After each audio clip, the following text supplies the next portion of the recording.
অনেক দিন পর আজকে দুপুরে কোনো বৃষ্টি হয়নি, অনেক দিন পর। মানে বোধহয় বর্ষা ঢুকে থেকে প্রতিদিন দুপুরে বিকালে বৃষ্টি হচ্ছিল, দুপুরে বিশেষ করে হচ্ছিল।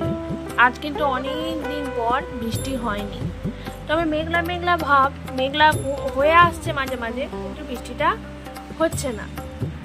আর এখানে রুহি ভাত ঘুম দিতে ব্যস্ত, ঘুমিয়ে গেছে। আর এখানে পুকুরটা একদম বালিশ টালিশ, পাশ বালিশ নিয়ে ঘুমোচ্ছে, পাশ বালিশের ওপর পা দিয়ে ও আরামে ঘুমোচ্ছে। এখানে পুটুস তো আবার খাটে শুতে পারে না, তো মাটিতে শুয়ে আছে।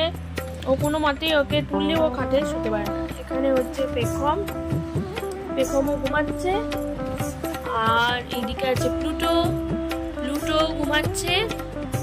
আর আমি এখন প্যাঁচার মতো জেগে আছি। আমার এই প্যাঁচার মতো জেগে থাকার কারণটা হচ্ছে, আমি যদি এখন ঘুমোই, সে যদি 5-10 মিনিটও ঘুমোই, সারা রাত প্যাঁচা হয়ে থাকতে হবে, সারা রাত। দু চোখের পাতার কিছুতেই মিলবে না, মিলতে যাবে আবার প্যাঁচার মতো ভুলে যাবে, মিলতে যাবে আবার প্যাঁচার মতো ভুলে যাবে।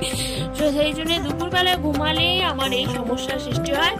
সেই কারণে দুপুরবেলায় ঘুমটা আমি একটু অ্যাভয়েডই করি। ফোন টোন ঘাঁটি, কিছু স্লাইড থাকলে সেগুলো করি, বসে বসে বিভিন্ন রকম কাজ করি, এসব করি।